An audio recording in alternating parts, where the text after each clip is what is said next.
네, 법원이 윤석열 대통령의 구속 취소 청구를 받아들였죠. 검찰이 즉시 항고를 할지 여부가 관심인데요. 여러 가지 법적인 쟁점도 지적이 되고 있습니다. 관련 내용 자세히 짚어보겠습니다. 국민의힘 대변인인 강전애 변호사, 더불어민주당 법률위 부위원장인 조기현 변호사와 함께하겠습니다. 어서 오십시오. 안녕하세요. 네, 안녕하세요. 네.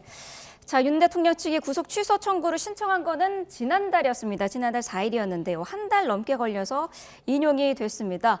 인용이 될 거라고 보셨나요? 어떻게 보셨습니까? 저는 변호인 측에서 생각을 굉장히 잘했다라고 보고요. 네. 시간 계산에 대해서 잘못되어 있다. 이것을 그동안은 어떠한 법원의 관행적인, 검찰의 관행적인 이런 것으로서 일로서 계산을 했던 것에 대해서 네. 애매할 때는 피고인의 이익으로라는 형사법의 대원칙이 있습니다. 네. 그렇다면 시간으로 결정을 해야 되는 것이 아니냐. 그것이 굉장히 변호인 측에서 잘 짚은 부분이었다고 생각했는데 역시 네. 그 부분에 대해서 인정이 완전히 되었다라는 것이 굉장히 고무적이다라고 생각을 합니다. 네. 그리고 이제 공수처의 수사권 문제에 대해서도 이번 결정에서 짚은 것이 있는데 여기에 대해서는 대통령 측에서 수사 초기부터 이야기를 했었던 것이죠. 공수처와 검찰에서는 내란죄에 대한 수사권이 없기 때문에 경찰에서 이제 수사를 하게 된다면 협조하겠다라고 이야기를 했던 것 아니겠습니까? 네. 그런데 초반에 어떠한 세 개의 그 수사기관이 뭔가 이렇게 같이 달려들듯이 하면서 좀 엉클어져 있었던 부분들이 있었는데요. 여기에 대해서 결과적으로 공수처에 대한 수사권을 좀 짚어주면서 앞으로 공수처가 가야 될 방향성이랄까요? 이런 것들에 대해서도 조금 더 생각해봐야 되는 결정이 아닌가 그렇게 생각합니다. 네. 조기현 변호사님께서는 어떻게 보셨어요? 일단 결정 나왔을 때 깜짝 놀랐습니다. 네. 전혀 예상치 못했고요. 한 개인적으로 정서적으로 받아들여지지 않았고 변호사로서 법률적으로도 납득이 안 됩니다. 네. 그러니까 이 결정문의 어떤 쟁점으로 두 가지를 봤는데 이 재판부가 쓴 게 종래의 산정 방식이 타당한지라고 하면서 날로 계산했던 종래의 어떤 관행에 대해서 이게 문제가 있고 피고인의 이익 관점으로 해석해야 된다라고 했는데 이건 네. 관행이 아니라 형사소송법 202조의 7항 그러니까 구속 전 피의자 신문 관련된 규정에 날로 규정돼 있습니다. 그러니까 관련된 구속영장 청구서가 법원에 도착한 날로부터 구속영장 청구서가 발부되고 반환된 날까지라고 규정하고 있습니다.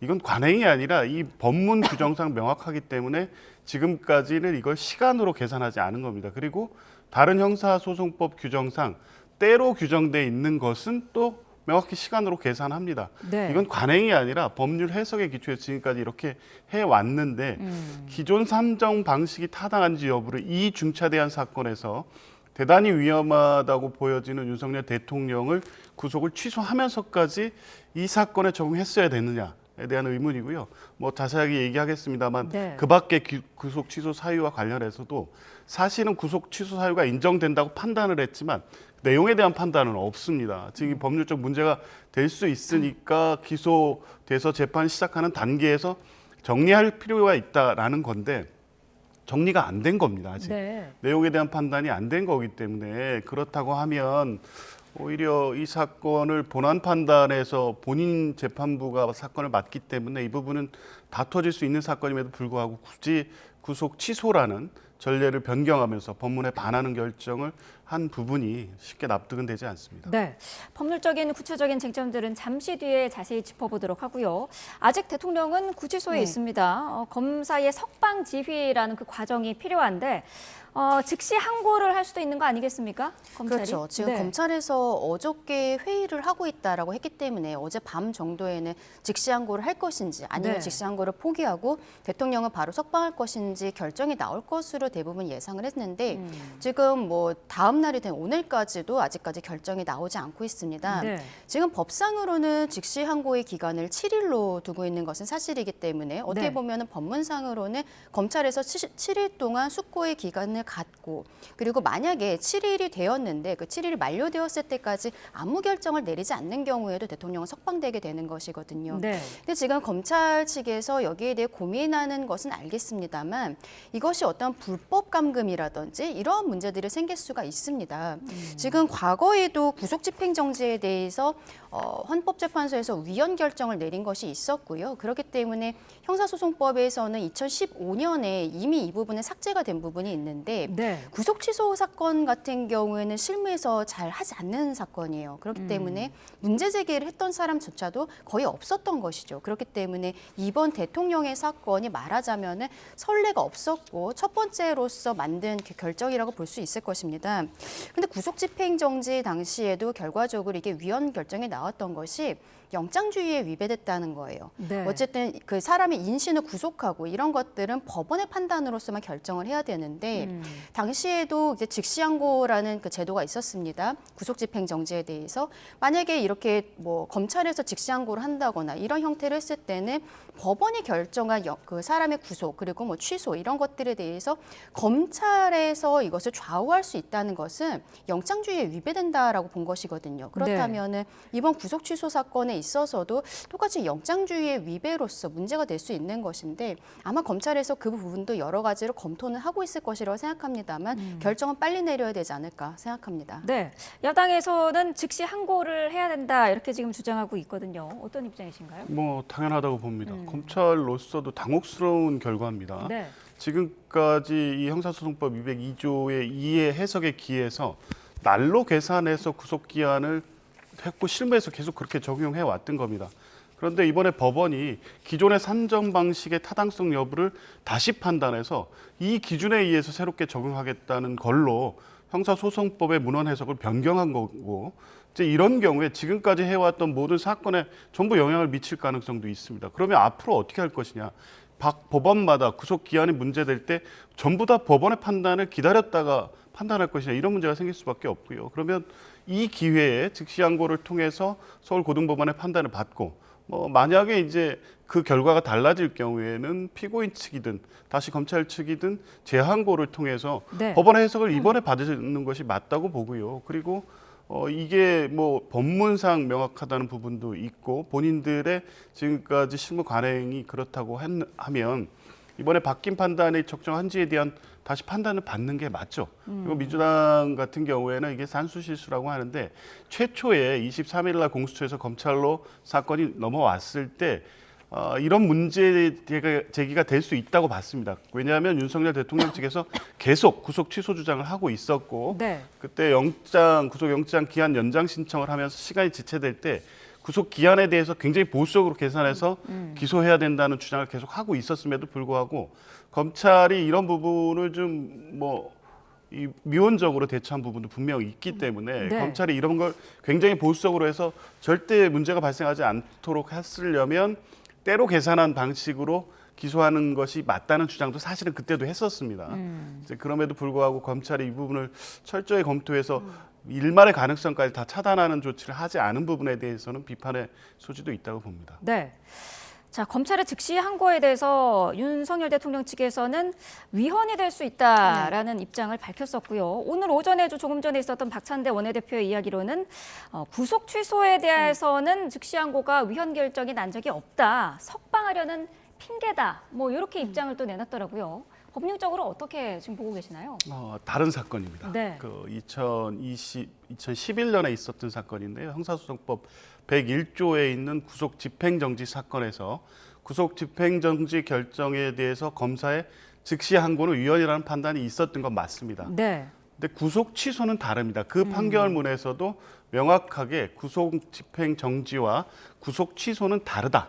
제도 취지가 다른 거고요. 구속 집행정지는 구속의 효력을 상실시키는 게 아니라 일시적으로 중지시키는 겁니다. 그러니까 피고인의 이 가까운 분이 돌아가셨다거나 했을 때 일시적으로 구속의 효력을 중지시켜서 나갈 수 있게 하는 제도인데 네. 이것은 이 법원의 직권 사항입니다. 그러니까 신청에 의해서 결정할 수가 없고 법원이 그러한 사정이 있다고 인정될 때 구속 집행 정지 결정을 해서 잠깐 내보내 주는 건데 네. 이걸 검찰의 항고로 이 즉시 항고의 7일 동안 집행 정지의 효력을 발생시켜 버리면 구속 집행 정지 자체가 아무 무의미한 제도가 돼 버리는 겁니다. 법원이 7일 동안 나가서 예를 들면 가까운 분의 어떤 상을 치르고 올 수 있도록 예외적으로 허용하는 제도인데 즉시 항고를 하면 그 의미가 완전히 없어져 버리기 때문에 네. 이 제도를 정한 그리고 법원이 직권으로 정할 수 있도록 한 구속 집행 정지 그 제도 자체를 형해화한다. 그래서 위헌이다. 해서 2015년에 검찰의 즉시 항고는 빠졌는데요. 네. 구속 취소는 다릅니다. 구속 취소 결정은 그 자체로서 구속 그 결정의 효력을 상실시키는 거기 때문에 절차적으로 실체적으로 이 구속 집행정지와는 다른 사건이어서 이것을 2011년 사건을 예로 들면서 이 사건에도 똑같이 위헌성이 있기 때문에 즉시 항고를 하지 말아야 된다는 논리는 성립되기 어렵습니다. 어떻습니까? 같은 의견이신가요? 앞서 제가 조금 말씀을 드렸었는데 네. 그럼에도 불구하고 지금 구속 취소 사건에 있어서도 영장주의 위배로서 이게 즉시 항고가 위헌이 될 수 있다라고 생각을 하는 것입니다. 구속 집행 정지라든지 구속 취소라든지 이 두 가지 사건이 결과적으로는 다 구속 여부에 대한 것이기 때문에 큰 네. 틀에서는 같은 것이고 아. 조기현 변호사님 말씀해주신 것처럼 구속 집행 정지는 잠깐 정지시키는 것이고 취소는 아예 취소를 하는 거예요. 나가면 이제 다시 들어오지 않는 이런 이제 불가역적인 상황을 만드는 것이죠. 네. 그런데 이제 영장주의라는 것이 있습니다. 사람의 피고인의 구속 여부 이런 것은 법원의 영장에 의해서만 결정할 수 있다라는 것이죠. 그런데 구속 집행 정지 사건의 그 위헌 결정을 함에 있어서 이렇게 법원에서 결정한 것에 대해 구속 여부에 대해 결정한 것을 검찰에서 즉시 항고라는 제도를 이용을 해서 어떠한 그 구속 여부에 대한 좌우 이것이 계속 구속이 될 것인가 풀어줄 것인가를 즉시 항고라는 제도를 통해서 한다는 것은 영장주의의 위배가 된다라는 거예요. 그렇다면 네. 이번 구속 취소 사건의 경우에도 이미 어제 법원에서 구속 취소를 한다고 결정이 내렸는데 지금 뭐 즉시 항고 일주일의 기간이 있고 그리고 그 다음에 또 뭐 신문이 또 이어지게 되지 않겠습니까? 그때까지 구속이 계속 이어지는 거잖아요. 그러면은 법원에서는 어제 이미 석방하라라고 결정을 한 것인데 이것은 말하자면은 검찰이 임의적으로 이 구속 기한을 늘리고 있는 것이거든요. 이것이 바로 영장주의의 위배이기 때문에 과거의 판결에 있어서 그 부분을 따올 수 있기 때문에 이것이 위헌이다라고 지금 대통령 측에서는 이야기하고 있는 것입니다. 네. 어쨌든 검찰이 숙고 중인데 만약에 검찰이 즉시 항고를 결정을 하면 법원 결정까지는 보통은 시간이 어느 정도 걸립니까? 뭐 글쎄 한 일주일 정도 통상 잡는데요. 네. 빨리 나올 수도 있겠죠. 지금 원래 이 사건도 구속 취소 사건도 원칙적으로 7일 내에 결정하게 돼 있을 텐데 지금 한 달이 걸렸습니다. 네. 그러니까 신중하게 이제 결정이 된 건데 만약 즉시 항고가 된다고 하면 사실 쟁점은 복잡하지 않습니다. 그러니까 날로 계산했던 기존의 산정 방식이 위법하다는 판단, 1심의 판단이 맞느냐 틀리느냐 이번에는 범위적 판단은 간단한 거고요. 그리고 네. 그 밖에 구속 취소 사유로 인정한 그러니까 공수처와 검찰 간의 권한 배분 문제라든가 등등과 관련해서는 사실 1심 법원이 이번에 구속 취소 결정하면서 취소 사유가 된다고 판단을 하긴 했지만 실질적으로 그 내용에 대한 판단이 있는 게 아니고요.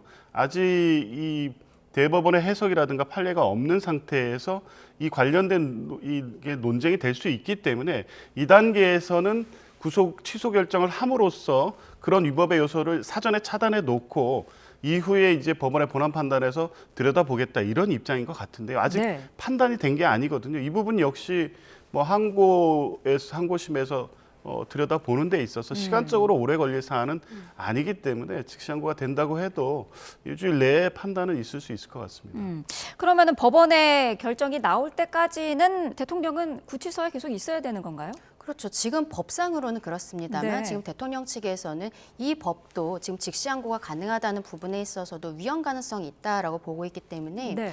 만약에 검찰에서 즉시 항고를 하고 대통령의 구속 기간이 길어지게 된다면 언제 결정이 나올지는 알 수 없는 것이거든요. 네. 아마 대통령 측에서는 뭐 헌법소원이라든지 이런 다른 절차들을 또 밟게 되지 않을까라는 생각도 듭니다. 네. 근데 1심에서 이게 신문 사건 같은 경우에는 이게 판결을 내린 것과는 좀 달라서요. 재판부에 굉장히 그 소송 지휘권이 좀 재량이 넓게 있는 부분들이 있습니다. 그래서 신문기일을 안 열 수도 있는 것이고 이번에는 실상 첫 번째 공판기일에 구속 취소 신문을 같이 했기 때문에 대통령이 그날 출석하지 않았습니까?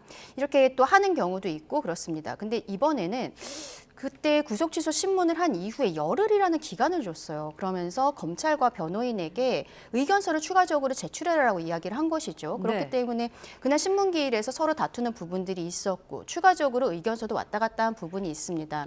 그러면은 서로 간 할 이야기들은 다 한 거예요. 그러면은 이 첫 번째 결정에 대해서 검찰에서 직시항고를 한다고 해도 실익이 있을 것인가? 재판부 자체가 바뀌는 것 이외에 새로운 주장을 할 것은 더 이상 없는 상황이거든요. 그런 부분에 있어서도 검찰이 좀 고심이 깊지 않을까라고 생각합니다. 네. 자, 대통령 구속 취소에 인용된 취소가 인용된 주된 사유를 하나씩 좀 구체적으로 짚어보도록 하겠습니다.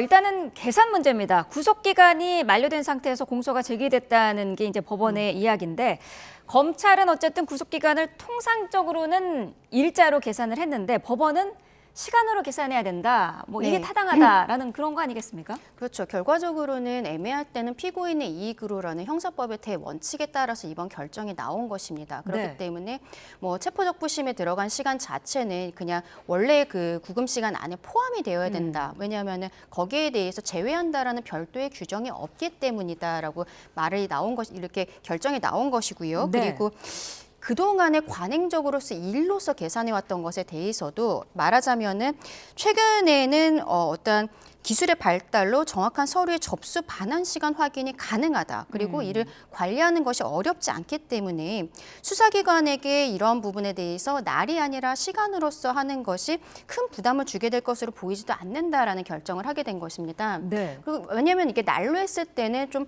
뭐 몇 시간 정도 차이로 굉장히 뭐 하루 이틀이 늘어날 수가 있는 부분들이 있기 때문에 저는 이것이 오히려 굉장히 합리적이고 당연한 결정이라고 보거든요. 네. 그리고 이제 어쨌든 말씀드린 것처럼 애매할 때는 피고인의 이익으로 한다는 이 대원칙이 있기 때문에 만약에 검찰에서 직시항고를 하게 된다라고 해도 이 부분에 대해서는 그동안에 윤석열 이전에 다툰 사람이 없었던 것뿐이지 만약에 다툰 사람이 다른 피고인이 있었다면 저는 같은 결정이 이미 이전에도 나오지 않았을까라고 그렇게 생각합니다. 네. 관행적으로는 일자로 계산을 해왔지만 시간으로 하는 게 합리적이다라는 그런 입장이시거든요. 어떤 생각이신가요? 그러니까 새로운 해석을 지금 1심 법원이 한 겁니다. 네. 그거는 그냥 실무 관행이 아니라 형사소송법 201조의 2.7항 그러니까 구속 전 피의자 신문 관련돼서 이 기간 산입에 대한 규정이 명확하게 날로 돼 있기 때문에요. 네. 날로 계산하는 게 맞다는 거고요. 그리고 형사소송법 원칙상 날인 것은 날로, 때인 것은 시간으로 계산하게 돼 있고 구속 취소라든가 뭐 이 체포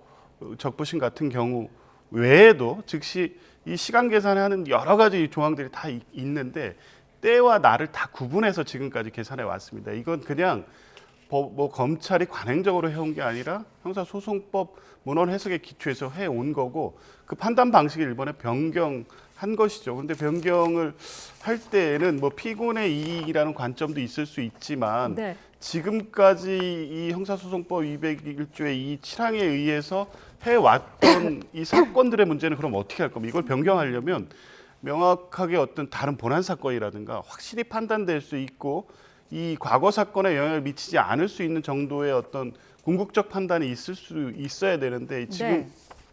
구속 취소라는 이 사건에서 이 결정을 함으로써 다른 사건에 영향을 미칠 가능성도 굉장히 크기 때문에 네. 이게 단순히 윤석열 대통령에 대한 구속을 취소해서 석방을 하느냐의 문제가 아니라 형사소송법 실무 전체 그리고 관련된 사건에도 영향을 미칠 가능성이 매우 높은 사건입니다. 이럴 경우에는 매우 신중하게 판단했었어야 된다는 측면에서 보면 굳이 기존의 법문과 실무 관행을 번복하는 방식으로 기존 산정 방식을 변경할 이유가 있었느냐. 저는 여전히 납득하기가 어렵습니다. 네. 시간에 대한 논란은 차치하더라도 그러니까 구속 기간이 끝나기 전에 대통령이 재판에 넘겨졌다 하더라도 대통령 측이 그동안 주장한 구속 취소 사유가 인정된다라고 밝혔습니다. 공수처의 수사 범위 논란을 짚은 그렇죠. 건데 사실 이 부분은 초기부터 굉장히 논란이 되지 않았습니까?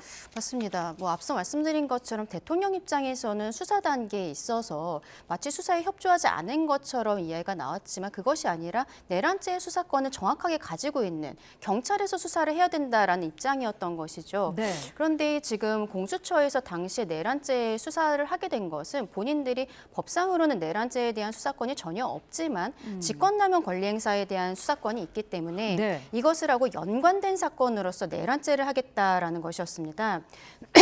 죄송합니다. 그런데 이거는 어떠한 상황이냐면은 상해 사건에 대해서 내가 수사권이 있으니까 살인 사건에 대해서까지 수사하겠다라고 이야기하는 것이거든요. 그 사이즈 자체가 맞지가 않는 것이죠. 네. 그렇기 때문에 이게 과연 내란죄에 대한 수사권이 있는 것인가에 계속 문제가 되었던 것이고 공수처에서 검찰로 결과적으로 사건을 이첩을 한 이후에 검찰에서 기소를 하지 않았습니까? 근데 검찰에서 기소할 때도 보면요. 지금 내란죄로만 기소했어요. 직권남용 권리행사 부분은 계속 수사하겠다라고 이야기를 하고 있고 현재도 수사를 하고 있는 상황입니다. 그렇다면 중심되는 죄명이 무엇이었던가에 대해서 더 정확하게 이야기를 했었어야 되는 것이죠. 그리고 이게 직시항고에 이익이 없다는 것에 대해서 이 부분에 대해서 그동안의 대통령의 변호인 측에서 계속적으로 이야기를 해왔던 것인데 검찰에서 여기에 대해서 제대로 소명을 하지 못한 것입니다. 결과적으로 네. 이런 결정이 나왔다는 것을. 그렇기 때문에 직시항고를 한다고 해도 이 부분이 뒤집혀질 가능성은 거의 없지 않을까라고 생각합니다. 네. 공수처의 수사권 논란에 대해서는 어떤 입장이신가요? 그러니까 이번 결정의 내용 중에 곡해되거나 정치적으로 선전에 악용돼서는 안 되는 부분이 이 부분인데요. 법원의 판단은 공수처의 수사권, 관할권 등 지금까지 윤석열 대통령 측이 위법 무효 수사라고 주장해온 근거를 인정해준 판단이 아닙니다. 네. 관련해서 이 피고인 측, 그러니까 윤석열 대통령 측의 주장을 이 법원이 인용을 했습니다. 이 직권남용죄로 관련 사건으로 해서 내란죄를 수사할 수 있느냐 등의 문제 제기를 하고 있다라는 것을 그냥 피고인 측의 얘기를 주장을 써놓고 그리고 네. 나서 이제 결정문을 쓰는데 그 결정문의 내용은 이제 이런 논란들이 있는데 그래서 이제 수사처와 검찰청 공수처 검사와 검찰청 검사 간의 지위라든가 역할 배분에 대해서 명확하게 지금 대법원 해석이 없다는 것이고 네. 그리고 특히 강조한 건 뭐냐면 그래서 이번에도 이제 구속 기간을 10일씩 나눠서 쓰느냐 어디가 더 쓰느냐 이런 걸 계산하면서 이제 공수처에서 검찰로 넘어온 게 23일이었는데 네. 이런 부분에 대해서도 판단의 근거가 명확치 않고 피고인 측이 이런 문제를 계속 제기하고 있음에도 불구하고 이런 절차 문제를 그대로 놓고 가는 게 맞느냐 이런 부분에 대한 고심을 드러낸 후에 그러면 아직 이게 명확하지 않기 때문에 그런 위법의 소지를 지금 기소 단계에서 일단은 이렇게 구속 취소 결정을 해서 네. 논란의 소지를 일단 1차적으로 차단한다 이런 취지였지 공수처의 어떤 수사권 그러니까 이번에 내란죄 수사 자체가 잘못됐다거나 윤석열 대통령의 내란 혐의 관련된 어떤 실체적 판단은 전혀 한 게 아닙니다. 그러니까 이번 결정이 공수처 수사의 위법 무효의 근거가 될 수는 없다는 건 분명합니다. 좀 다른 의견도 있으실까요? 예, 이게 결정문을 보면요. 네. 절차의 명확성을 기하고 수사 과정의 적법성에 관한 의문의 여지를 해소하는 것이 바람직하다라고 결정문에 나왔단 말이죠. 네. 그렇다면은 그동안에 이 신문 과정에 있어서 검찰에서 제출한 의견서를 보았을 때 법원에서 의문이 해소되지 않았다라는 거예요. 근데 문제는요. 지금 이 결정을 내린 재판부가 대통령의 내란죄 1심 재판부와 같은 재판부입니다. 네. 그렇다면 1심 과정에 있어서도 이 증거 수집의 과정에 있어서 공수처가 가져온 증거들에 대한 증거 능력에 대해서 분명히 다투게 되는 것이거든요. 근데 지금 이 신문 과정에 있어서 검찰 측에서 여러 가지로 의견을 제시했겠지만 그것에 대해서 아직도 법원이 의문이 해소되지 않았다고 결정문에 나왔다는 것은 네. 1심 과정에 있어서의 증거에 있어서 굉장히 좀 검찰 측에는 불리한 이런 결정이 나왔다라고 봐야 될 것으로 보입니다. 네, 말씀하신 부분이요. 그 구속 취소를 인용한 재판부가 대통령 내란 혐의 재판도 이어가는데 그래서 공수처에서 수집한 주요 증거 등의 배제라든지 아니면은 공소기각 이런 것도 가능성이 있는 거 아니냐 이런 지적도 나오던데요. 윤석열 대통령 측은 주장을 하겠죠. 그리고 네. 지금까지도 계속 주장해 왔습니다. 그런데 지금 적어도 이번 구속 취소 결정 사유만을 가지고 지금까지의 수사가 위법했다라든가 관할권, 수사권의 문제, 이것 때문에 위법한 수사라고 볼 근거는 전혀 없고요. 그리고 네. 구속 취사 절차와 이 공소 기각은 완전히 그 제도가 다릅니다.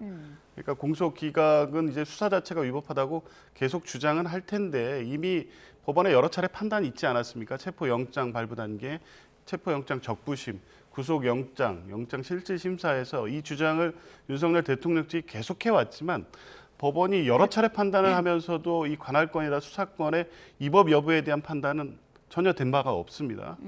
그렇다고 하면 물론 역시 이게 본안 사건이 이제 핵심적으로 관련된 이 사건의 절차적, 실체적 위법 주장에 대한 판단을 하게 될 것이지만 지금 1심 판결 정도에 근거해서 공소 기각 사유가 된다거나 또 절차적 위법이 있기 때문에 윤석열 대통령의 내란죄 혐의 사실에 대해 어떤 영향을 미친다거나 이렇게 보기는 어렵습니다. 네.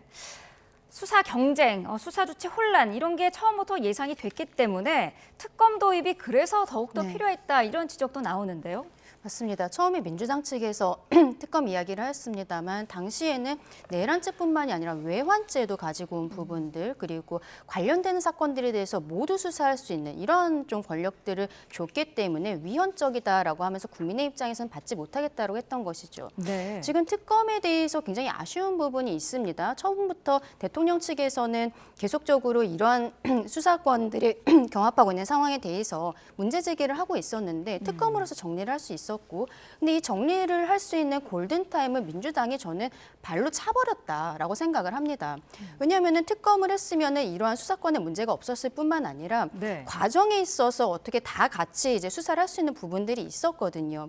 그런데 지금 어떻게 보면 막판에는 국민의 입장에서는 특검에 대해서 진정성을 가질 수밖에 없었던 게 대통령에 대한 체포, 구속 이런 것들이 임박해 오면서 오히려 국민의힘 측에서 민주당에 특검을 빨리 하자라고 제안을 하였지만 그때 민주당에서 어떻게 했습니까? 뭐 이성윤 의원이 공수처장에게 가슴에 총 맞을 각오로 가라고 이런 형태로 계속 공수처를 압박을 하고 있었던 부분들이 있었던 것이죠. 지금 이러한 결정에 대해서 그래서 저는 공수처를 압박하면서 계속적으로 그 수사에 대한 어떠한 압박 이렇게 좀 줬었던 민주당의 책임감을 느껴야 되는 결정이 아닌가라고 생각합니다. 네. 첨언하실 부분이 있으실까요? 지금 말씀하신 부분 전혀 사실과 맞지 않고요. 실제 그렇게 진행되지 않았습니다.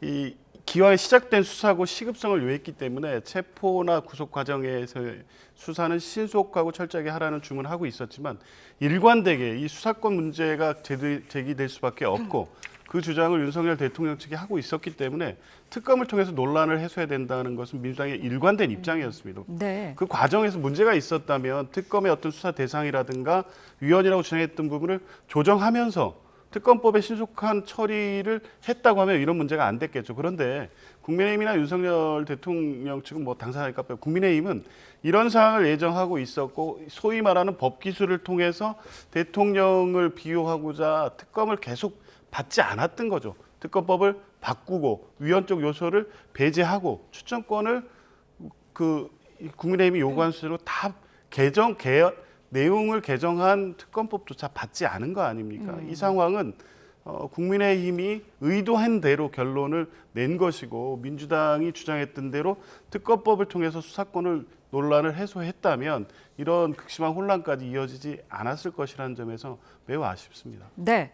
지금 어쨌든 구속 취소 결정이 내려지면서 여당을 중심으로는 공수처 책임론도 지금 네. 나오고 있는 그런 상황인데 현재 공수처의 수사 범위라든지 그런 거에 대해서 법적인 재정비가 필요하다라는 지적이 있거든요. 어떤 의견이실까요? 재정비가 아니라 공수 자체를 폐지해야 되지 않나라고 생각합니다. 네. 지금까지 공수처가 사건들을 제대로 처리를 못했던 부분들이 있고 최상병 사건에 대해서는 아직까지도 아무런 결정이 나오지 못하고 있는 상황 아니겠습니까? 그리고 이번에 대통령에 대한 뭐 체포 과정에 있어서도 결과적으로는 공수처 검사와 수사관들만으로 이루어진 수사팀이 정리를 했었어야 됐는데 인적으로 부족하다는 이유를 들면서 경찰의 도움을 받지 않았습니까? 이것은 명백하게 법에 위반되었던 부분들인 것이죠. 여기에 대해서 나중에 다시 다퉈질 것이라고 생각을 합니다만 네. 지금 공수처가 그때 체포영장 첫 번째 집행이 안 되었을 때 두 번째는 심지어 경찰에게 집행하라고 그게 위탁을 하는 듯한 이런 모습들을 보였다가 그것을 취소하는 이런 총극도 있지 않았습니까? 공수처가 이러한 수사에 있어서의 절차라든지 법률에 대한 인지가 미비된 부분들에 있어서 분명히 문제가 있는 것이고요. 네. 지금까지 공수처를 만들게 된 이유, 어떻게 보면은 민주당이 공수처를 만들었을 때 공수처라는 기관 하나만 생기면 대한민국의 모든 권력형 비리가 일시에 사라질 것처럼 그렇게 국민들을 호도하지 않았습니까? 그런데 지금 민주당에서 계속적으로 특검을 남발하고 있는 것, 그것은 결과적으로 본인들이 만든 공수처를 믿지 못하겠기 때문에 특검하자라고 하는 것이거든요. 그렇다면 지금 공수처가 더 이상 존재의 의의가 없다라는 것에 대해서는 국민의힘뿐만이 아니라 민주당도 역시 인정하고 있는 것이 아닌가 그렇게 생각합니다. 네. 재정비가 아니라 공수처를 폐지해야 된다라는 의견이신데요. 어떤 의견이실까요? 공수처가 뭐 이번 윤석열 대통령 수사 과정뿐만 아니라 그 전에 어떤 수사 과정 또 최근에는 윤석열 대통령 수사 과정에서 있었던 어떤 논란에 대처하는 방식이 미흡하고 당초 공수처를 설립한 취지에 부합할 만큼 만족스러운 결론을 내지 못하는 것은 사실이고 그 자체에 대해서는 비판받을 소지도 있습니다. 그런데 네. 공수처 출범 시부터 공수처의 존재 자체, 공수처를 통해 수사하고 어떤 책임을 지우고자 하는 고위공직자의 대상 범위 자체를 애초부터 국민의힘은 부인하고 있었고요. 그리고 이 정권 들어와서는 계속적으로 공수처 힘빼기를 하고 있었죠. 그러니까 제도적으로 미흡한 부분이라든가 수사 인력의 보완에 대한 요구나 공수처의 요구가 계속 있었고 민주당에서도 공수처를 완벽한 고위공직자 수사처로 만들어야 된다는 주장을 해왔지만 받아들이지 않고 계속적으로 공수처의 힘빼기를 주장하다가 이번에 이제 윤석열 대통령 수사를 계기로 해서 이제 폐지론까지 나가고 있는 건데요. 저는 뭐 그게 그 공수처의 한계를 지적하는 선에서는 일정 정도 타당한 주장일 수 있지만 굉장히 정략적이고 정치적 주장이라고 볼 수밖에 없습니다. 그러니까 공수처가 결국 윤석열 대통령을 체포하고 구속 기소에 이르는 동안에 공수처가 관여돼 있고 공수처가 수사를 했기 때문에 윤석열 대통령 수사의 위법 무효를 주장하기 위해서 공수처의 존재 자체를 부인하는 방식으로 지금 주장을 하는 것이어서요. 네. 타당하지 않고요. 공수처를 제대로 세워서 고위공직자에 대한 수사 기능을 강화시키는 것이 전체 우리 당초의 제도 취지 그리고 우리 사회의 어떤 고위공직자의 청년 문화를 만드는 데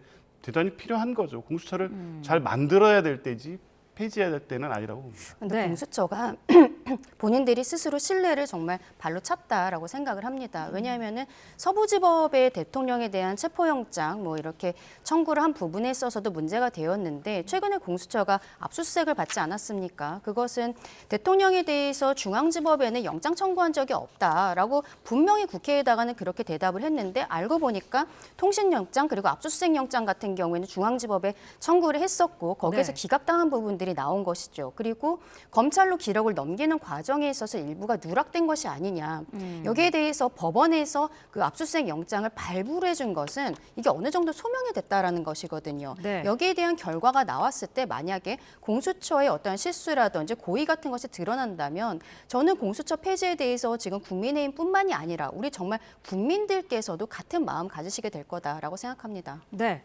자, 이번 구속 취소 청구 인용이 헌재의 대통령 탄핵 심판에는 영향을 줄 것인가라는 부분도 관심인데 어떻게 보십니까? 일단은 헌재에서도 그 형사사건 기록들을 가지고 온 부분들이 있습니다. 네. 대통령 측에서는 형사사건 기록을 가지고 오면 안 된다, 증거로 채택하면 안 된다라고 했지만 헌재에서는 가지고 온 부분이 있고요. 심지어 문제가 되었었던 것은 지금 탄핵 심판 과정에 있어서는 형사소송법을 준용하게 되어 있는데 형사소송법은 개정이 되면서 이제 검찰 단계에서 그 피의자 신문조서에 대해 재판에서 본인이 부인을 하면은 거기에 대한 증거 능력이 없습니다. 그럼에도 불구하고 지금 헌법재판소에서는 검찰에서의 피의자 신문조서를 가지고 오겠다. 이것은 헌법재판의 나름대로의 취지에 맞기 때문에 괜찮다라고 이야기를 하고 있어요. 네. 헌법재판소 나름대로의 기준이라는 것이 무엇인지 잘 모르겠습니다만 이런 부분들이 그동안에 공수처에서 가지고 온 자료들에 대한 문제도 있을 것이고 이번 결정에서는 언급이 되지 않았는데